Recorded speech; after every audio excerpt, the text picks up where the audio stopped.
ദൈവ തിരുനാമത്തിന് മഹത്വമുണ്ടാവട്ടെ. Bible reading പ്രോഗ്രാമിൽ സംബന്ധിക്കുന്ന ഏവർക്കും കർത്തൃനാമത്തിൽ സ്നേഹവന്ദനം. ഇന്ന് നമ്മൾ വായിച്ച് ധ്യാനിക്കുന്നത് ഉൽപ്പത്തി പുസ്തകം 31-ാം അധ്യായമാണ്. 31-ാം അധ്യായം അല്പം ദീർഘമായൊരു അധ്യായമാണ്. 30-ാം അധ്യായത്തിൽ ലാബാനും യാക്കോബും തമ്മിൽ ധാരണയിലായി അവർ സ്വത്തുക്കൾ ഭാഗിക്കുന്നത് നമ്മൾ കണ്ടു.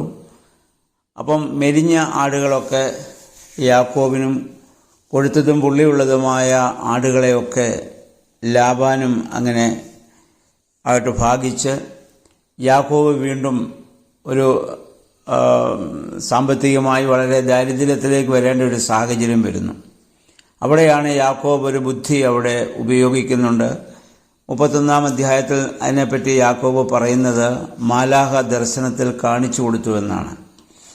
അങ്ങനെയാണ് അദ്ദേഹം വരെയുള്ള ആളുകൾ ഇണചേരുന്ന സ്ഥലത്ത് പാത്തിക്കരികെ വെള്ളം കുടിക്കാൻ വരുമ്പോൾ അവിടെ ബദാം വൃക്ഷത്തിൻ്റെയും അല്ലെങ്കിൽ പുല്ലരി വൃക്ഷത്തിൻ്റെയൊക്കെ കമ്പുകൾ ഒടിച്ച് അവയെ തോലുരിച്ച് വരെയുള്ള കമ്പുകളാക്കി നാട്ടിവെക്കുകയും വെള്ളം കുടിക്കാമെന്ന ആളുകൾ ആ പുള്ളിയുള്ള കമ്പുകളെ കണ്ട് അവ ചെനയേറ്റപ്പോൾ അതിൻ്റെ ഉദരത്തിലെ കുരുവായ ആട്ടിൻകുട്ടികൾക്കൊക്കെ ആ പുള്ളി വന്നു എന്ന് നമ്മൾ വായിക്കുന്നു.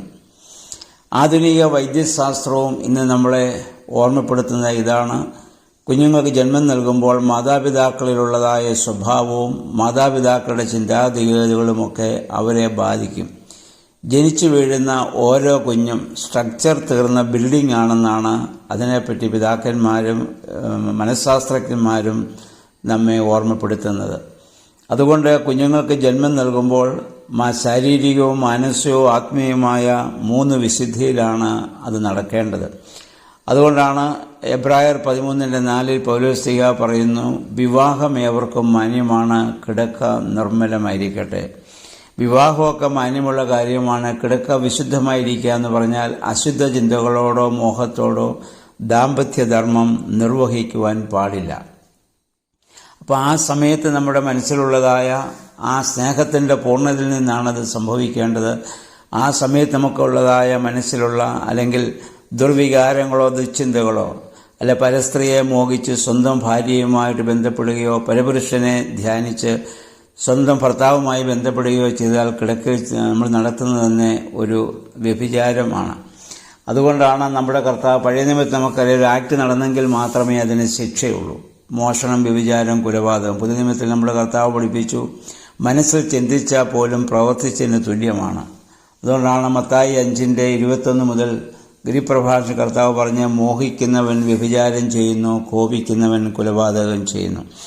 അപ്പം ഇതിൽ നിന്ന് നമുക്കത് മനസ്സിലാക്കാൻ പറ്റിയത് യാക്കോബിനെ മാലാഖ കാണിച്ചു കൊടുത്ത ഒരു ദർശനത്തിൽ നിന്നാണ് ഈ ബുദ്ധി യാക്കോബിനെ ഉണ്ടായതെന്ന് 31-ാം അധ്യായത്തിൽ നമ്മൾ വായിക്കുന്നുണ്ട്. ഇനി നമ്മൾ കാണുന്നത് യാക്കോബ് ലാബാന്റെ ഭവനത്തിൽ നിന്ന് ഒളിച്ചോടുകയാണ്. ഒരു ദൈവവൈതലൻ്റെ ജീവിതത്തിൽ ഒന്നും യാദർച്ഛികമല്ല എന്ന് നമ്മൾ മനസ്സിലാക്കുക. എല്ലാം ദൈവമായ പദ്ധതിയാണ്. അവൻ്റെ ആ ജീവിതത്തിൽ വീഴ്ചകളും കുറവുകളും ബലഹീനതകളും ഒക്കെ സംഭവിക്കാം. പക്ഷെ ദൈവത്തിൻ്റെ പദ്ധതി അനുസരിച്ച് ദൈവം അവനെ വഴി നടത്തുമെന്ന കാര്യം വളരെ ഉറപ്പായൊരു കാര്യമാണ്. യാക്കോബിൻ്റെ 12 പുത്രന്മാരും ഒരു പുത്രിയുമാണല്ലോ ഇപ്പോൾ യാക്കോബിനുള്ളത്. ഈ അധ്യായത്തിൽ നമ്മൾ വായിക്കുന്നത് യാക്കോബ് ലാബാനോട് പറയാതെ ഓടിപ്പോവുകയാണ്. അതായത് ഇസ്രായേലിലെ 12 ഗോത്രങ്ങൾക്ക് തലവന്മാരാകേണ്ട കുട്ടികളെ വഞ്ചകനായ ലാബാന്റെ ഭവനത്തിൽ നിന്ന് ദൈവം ഇവിടെ പുറത്തു കൊണ്ടുവരികയാണ്. അപ്പം 1 2 ദൈവികമായ ആ വാഗ്ദത്തത്തിന് വെയിറ്റ് ചെയ്യാതെ സ്വന്തം ഇഷ്ടപ്രകാരം ജ്യേഷ്ഠനെയും അപ്പനെയും വഞ്ചിച്ച് അങ്ങനെ ഇവിടെ വന്ന് അടിമപ്പണി ചെയ്ത, അല്ലെങ്കിൽ നമ്മളെ സംബന്ധിച്ച് നമ്മൾ പറയുകയാണെങ്കിൽ പാപം കൊണ്ട് നിറഞ്ഞവനായ ആ മനുഷ്യനെ ദൈവം അന്വേഷിച്ച് വരികയാണ്. ദൈവം അവനെ തള്ളിക്കളയുന്നില്ല. മനസ്സിലാക്കേണ്ടത് യൂദയെപ്പോലെ ഉള്ളവനെയല്ല, പത്രോസിനെ പോലെ പശ്ചാത്തപിക്കുന്നവനെയാണ് ദൈവത്തിന് ആവശ്യമെന്ന കാര്യം നമ്മളെപ്പോഴും ഓർത്തിരിക്കേണ്ടതാണ്. യാക്കോബ് ഇവിടുന്ന് പോകാൻ ചിന്തിക്കാൻ കാരണം 31-ാം അധ്യായത്തിൻ്റെ ആദ്യ ഭാഗങ്ങൾ 1-2 വാക്യം നമ്മൾ വായിക്കുന്നു. ലാബാന്റെ മക്കൾ യാക്കോബിനെ മുമ്പേ പറഞ്ഞ രീതിയിൽ ആടുമാടുകൾ വർദ്ധിച്ചപ്പോൾ ലാബാന് അവനോട് അസൂയ തോന്നി. ലാബാന്റെ മക്കൾ അവർ പറഞ്ഞു, നമ്മുടെ അപ്പൻ്റെ സ്വത്തൊക്കെ ഇവൻ അടിച്ചെടുത്തതാണ്. അപ്പം അവർക്ക് അതിനുശേഷം നമ്മൾ വായിക്കുന്നത് ലാബാന്റെയും മുഖഭാവം മാറി, യാക്കോബിനോട് അസൂയ തോന്നുകയും അങ്ങനെ ഒരു സാഹചര്യം അവിടെ വന്നപ്പോൾ ഇനി ഇവിടെ നിൽക്കുന്നത് ശരിയല്ല എന്ന് കണ്ടാണ് യാക്കോബ് അവിടുന്ന് ഓടിപ്പോവാൻ വേണ്ടി ഇവിടെ ശ്രമിക്കുന്നത്. അപ്പോഴാണ് യഹോവയായ ദൈവം യാക്കോബിനോട് പറയുന്നു, നീ നിന്റെ പിതൃഭവനത്തിലേക്ക് നീ മടങ്ങിപ്പോകണം, നിന്റെ പിതാക്കന്മാരുടെ നാട്ടിലേക്ക് നീ മടങ്ങിപ്പോവുക.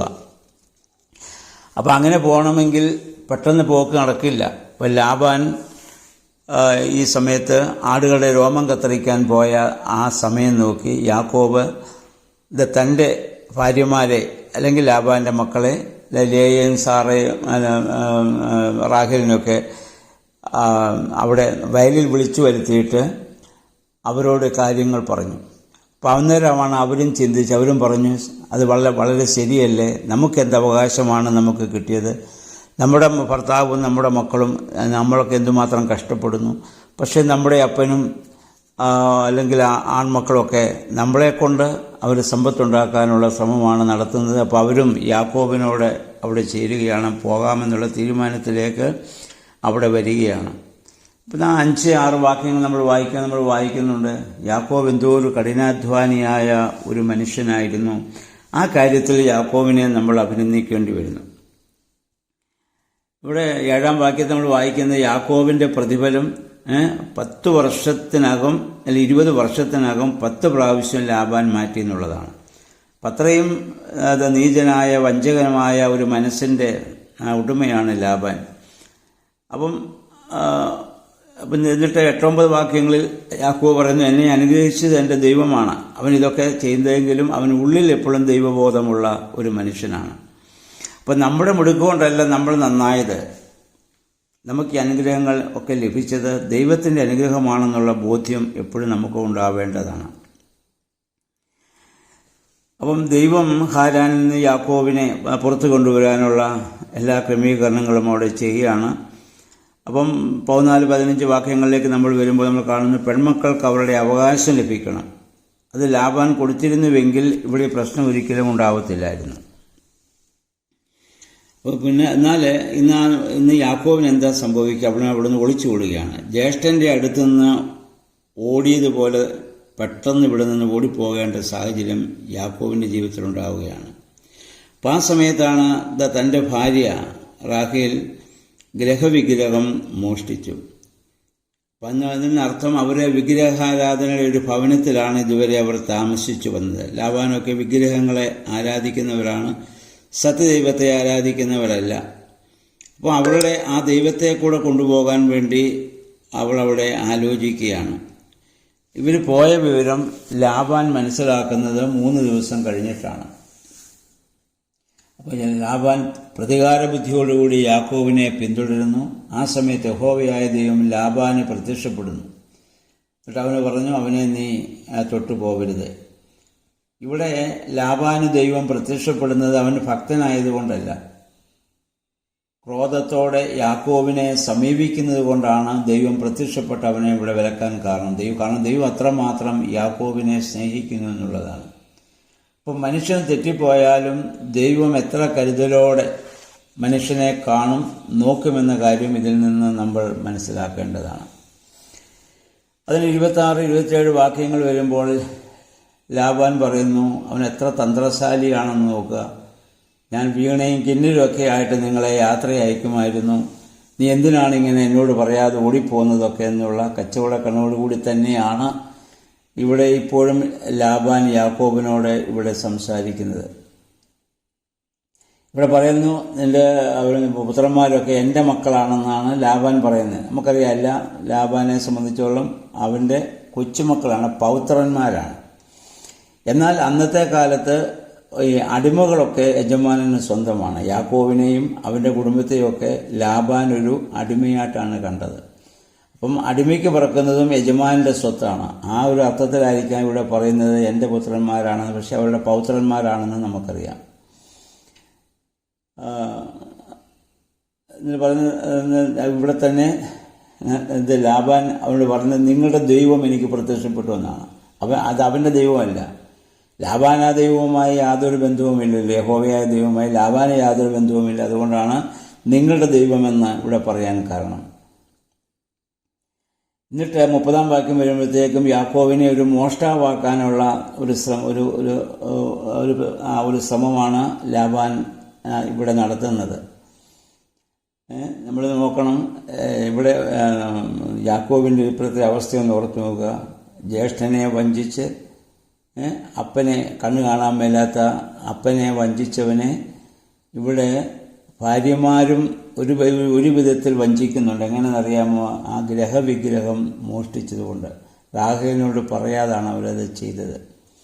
അപ്പോൾ അതപ്പം ലാബാൻ ചോദിക്കുന്നുണ്ട്, എന്തിനാണ് എൻ്റെ ദൈവത്തെ, എൻ്റെ ഗ്രഹവിഗ്രഹത്തെ നിങ്ങൾ മോഷ്ടിച്ചെന്താണ്? അപ്പോൾ യാക്കോബ് ഈ സത്യം അറിയാത്തത് കൊണ്ട് അവൻ്റെ നേരെ അവിടെ കയർക്കുന്നുണ്ട്. കാരണം റാഹേൽ ഇത് മോഷ്ടിച്ചു. റാഹേൽ മോഷ്ടിക്കാൻ കാരണം ആരാണ്? റാഹേൽ ഇപ്പം ആരാണ്? വലിയ കൗശലക്കാരനായ ലാബാന്റെ മകളും അതിനേക്കാൾ വലിയ കൗശലക്കാരനായിരുന്ന യാക്കോബിൻ്റെ ഭാര്യയുമാണ്. അപ്പം അവളുടെ പാരമ്പര്യം അതാണ്. അവൾ ഒരു വഞ്ചകൻ്റെ മകളാണ്, അതുപോലെ തന്നെ ഒരു വഞ്ചകൻ്റെ ഭാര്യയുമായിരിക്കുകയാണ്. അപ്പോൾ അതിൽ നിന്നൊരു അതിനപ്പുറമായിട്ടുള്ള ഒരു സ്വഭാവം റാഹേലിൽ നിന്ന് ഇപ്പോൾ നമുക്ക് ആർക്കും പ്രതീക്ഷിക്കാൻ സാധിക്കുകയില്ല. നമ്മൾ പറയാറില്ലേ, 10 ഗുണം 10 ഗുണം എന്ന് പറയുന്നത് തന്നെയാണ് ഇവിടെയും സംഭവിക്കുക. അന്നത്തെ കാലത്ത് നിയമപ്രകാരം ഗ്രഹവിഗ്രഹം കയ്യിലുള്ള ആള് ഗ്രഹനായകനാണ്. ഗ്രഹവിഗ്രഹം കയ്യിലുള്ളവൻ. അപ്പം ലാബാൻ അത്ര ക്രോധത്തോടെ ഇത് അന്വേഷിച്ച് മടങ്ങി വരാനും കാരണം അത് തന്നെയാണ്. അപ്പം ഇവിടെ 36-ാം വാക്യം യാക്കോബ് വളരെ ശരിക്കും ലാബാനോട് ഇവിടെ മറുപടി പറയും നമുക്ക് കാണാൻ പറ്റും. നമ്മൾ മനസ്സിലാക്കേണ്ട കാര്യം, ജീവിത പ്രതിസന്ധിയെ ദുഃഖത്തോടെ നേരിടുന്നവന് ദൈവസംസാരം കേൾക്കാൻ സാധിക്കാതെ പോകും. ജീവിതത്തിൻ്റെ പ്രതിസന്ധികൾ ദൈവശബ്ദം കേൾക്കാനുള്ള അവസരമാണെന്ന് നമ്മൾ തിരിച്ചറിയണം. ഓരോ പ്രതിസന്ധിയും നമുക്ക് തരുന്നത് ദൈവശബ്ദം കേൾക്കാനുള്ള അവസരമാണ്. ഇനി നമ്മൾ മുന്നോട്ട് ചെല്ലുമ്പോൾ അടുത്ത അധ്യായത്തിൽ നമുക്ക് കാണാൻ പറ്റും എങ്ങനെയാണ് ദൈവം യാക്കോബിനോട് ഇടപെടുന്നത് എന്നൊക്കെ നമുക്ക് മനസ്സിലാക്കും. മുമ്പ് നമ്മൾ നേരത്തെ പറഞ്ഞതുപോലെ ഒരു ദുർഗുണ പരിഹാര പാഠശാലയിൽ ദൈവം യാക്കോബിനെ അയച്ച് അവിടെ നിന്ന് അവനെ മെരുക്കിയെടുത്ത് അവനെ വീണ്ടും വാഗ്ദത്തം അവനിലൂടെ പൂർത്തീകരിക്കാനുള്ള ശ്രമം ദൈവത്തിൻ്റെ ഭാഗത്തുനിന്ന് ഇവിടെ ചെയ്യുന്നു. അത് യാക്കോബ് ചെയ്തതായ ചില തെറ്റുകളുടെ അവൻ ആ പരിണത ഫലം അനുഭവിച്ചേ മതിയാവുകയുള്ളൂ. 38-ാം അധ്യായം വാക്യം വരുമ്പോൾ യാക്കോബ് വളരെ ശക്തമായി ലാബാനോട് മറുപടി പറയുന്നത് നമുക്കിവിടെ കാണാൻ പറ്റും. 40-ാം വാക്യം യാക്കോബ് ചെയ്ത ആ പണിയുടെ ആ കാഠിന്യം എത്രയായിരുന്നു എന്ന് നമുക്ക് മനസ്സിലാവുന്നതെല്ലാം ലാബാനോട് അത് പറയുന്നുണ്ടല്ലോ. അത് പറഞ്ഞിട്ട് കാര്യമില്ല. എന്ന് യാക്കോബ് ഇത് അനുഭവിച്ചേ പറ്റൂ. അവൻ കബളിപ്പിച്ചതിൻ്റെയൊക്കെ ശിക്ഷ ദൈവം അവന് കൊടുക്കുകയാണ്. അത് നമ്മൾ പറയാറില്ലേ, നീ വിധിക്കുന്നത് തന്നെ നമ്മൾ കൊയ്യുമെന്ന്. അപ്പം യാക്കോബിൻ്റെ ജീവിതം നമുക്കൊരു വലിയ മുന്നറിയിപ്പാണ് യാക്കോബിൻ്റെ ജീവിതം. അപ്പം നമ്മൾ വഞ്ചനയിലൂടെയോ അല്ലെങ്കിൽ സത്യമല്ലാത്ത രീതിയിലോ അധാർമികമായ രീതിയിലോ ഭൂമിയിൽ എന്ത് സമ്പാദിച്ചാലും എന്ത് നേടിയാലും ഇന്നല്ലെങ്കിൽ നാളെ അതിനൊക്കെ നമ്മൾ ഇരട്ടി വില കൊടുക്കേണ്ടി വരും. അപ്പോൾ ദൈവത്തിൽ ആശ്രയിച്ചുകൊണ്ട് ദൈവാനുഭവത്തോടെ സത്യവും ധർമ്മവും നീതിയും ജീവിതത്തിൽ മാതൃകയാക്കിക്കൊണ്ട് ജീവിപ്പാൻ നമ്മൾ പ്രത്യേകം ശ്രദ്ധിക്കേണ്ടതാണ്. ഇവിടെ നമ്മൾ എന്താ യാക്കോബിൻ്റെ ജീവിതത്തിൽ കണ്ടത്? ദൈവത്തിന് ജീവിതം സമർപ്പിക്കാത്തവൻ വഞ്ചകനായ അമ്മാവിന് ജീവിതം സമർപ്പിക്കേണ്ടി വന്ന സാഹചര്യമാണ് നമ്മളിവിടെ കാണുന്നത്. ഇനി മുന്നോട്ട് ചെല്ലുമ്പോൾ ഇതിനേക്കാൾ വലിയ ഒരു വേദന യാക്കോബ് അനുഭവിക്കേണ്ടി വരും. എന്താണെന്ന് ചോദിച്ചാൽ, യാക്കോബ് ആടിനെ കൊന്ന് രോമം കാണിച്ച് അപ്പനെ പറ്റിച്ചെങ്കിൽ ഇനി യാക്കോബിൻ്റെ മക്കൾ ആടിനെ കൊന്ന് രക്തം കാണിച്ച് യാക്കോബിനെയും കബളിപ്പിക്കുന്ന ഒരവസ്ഥ മുന്നോട്ട് വരും. ജോസഫിൻ്റെ ജീവിതചരിത്രം നമ്മൾ പഠിക്കുമ്പോൾ നമുക്കത് കാണാൻ പറ്റും. അപ്പോൾ നമ്മൾ വളരെ ശ്രദ്ധിക്കേണ്ടതാണ് നമ്മുടെ ജീവിതത്തിൽ നമ്മൾ അധാർമികമായോ തിന്മയായോ നമ്മൾ ചെയ്യുമ്പോൾ വളരെ ശ്രദ്ധിക്കേണ്ട ഒരു കാര്യമാണിത്. ഓക്കെ, അങ്ങനെ ഒക്കെ പറഞ്ഞതിന് ശേഷം ഇവിടെ ലാബാൻ യാക്കോബുമായി ഒരു ഉടമ്പടി ചെയ്യുകയാണ്. ഒരു കൽക്കൂമ്പാരം വെച്ച് അവൻ്റെ മോഷ്ടിച്ച വിഗ്രഹവും അവനിവിടെ കിട്ടുന്നില്ല. അപ്പം തൻ്റെ മകൾ എത്ര കൗശലത്തോടെയാണ് ബുദ്ധി പറഞ്ഞ് എനിക്ക് മാസമുറയായതുകൊണ്ട് എഴുന്നേക്കാൻ പറ്റത്തില്ലെന്ന് പറഞ്ഞ് ഒരു ഭാണ്ഡത്തിൽ ഇത് വെച്ചിട്ട് അതിന് പുറത്ത് കയറിയിരിക്കുകയാണ്. എത്ര തന്ത്രപൂർവ്വമാണ് അവളവിടെ പ്രവർത്തിച്ചത് നമ്മളൊന്ന് ഓർക്കുക. പോട്ടെ, അങ്ങനെ അതിനുശേഷം ഇവർ തമ്മിൽ ഒരു ധാരണയിലെത്തുകയാണ്. ഒരു കൽക്കൂമ്പാരം വെച്ച് അവരൊരു ഉടമ്പടി ചെയ്യുകയാണ്. അക്കാലത്തെ ഉടമ്പടിയുടെ ഒരു രീതിയായിരിക്കാം അത്. അതിനെ മറികടന്ന് ഇനി ഇരു കൂട്ടർക്കും അങ്ങോട്ടോ ഇങ്ങോട്ടോ ഇനിയും വരാൻ സാധിക്കുകയില്ല. അപ്പോൾ അതനുസരിച്ച് യാക്കോബ് അവിടെ നിന്ന് രക്ഷപ്പെടുന്ന ഒരു സാഹചര്യമാണ് നമ്മളിവിടെ ഈ 31-ാം അധ്യായത്തിൽ നമുക്ക് കാണാൻ സാധിക്കുന്നത്. ഈ അധ്യായത്തിൽ എല്ലാവരും അത് വ്യക്തമായി വായിക്കുക.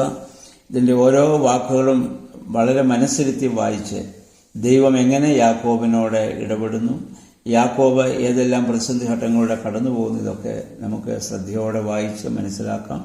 അപ്പോൾ അതനുസരിച്ച് യാക്കോബിന് പറ്റിയ അബദ്ധം നമ്മുടെ ജീവിതത്തിൽ പറ്റാതെ ദൈവത്തിൻ്റെ സമയത്തിനു വേണ്ടി നമ്മൾ നിന്നുകൊണ്ട് ആ ദൈവാനുഭവത്തോടും ദൈവാശ്രയത്തോടും കൂടി ജീവിപ്പാൻ ദൈവമേ പരിശുദ്ധാത്മാവെ ശക്തീകരിക്കണമേ നമുക്ക് പ്രാർത്ഥിക്കാം.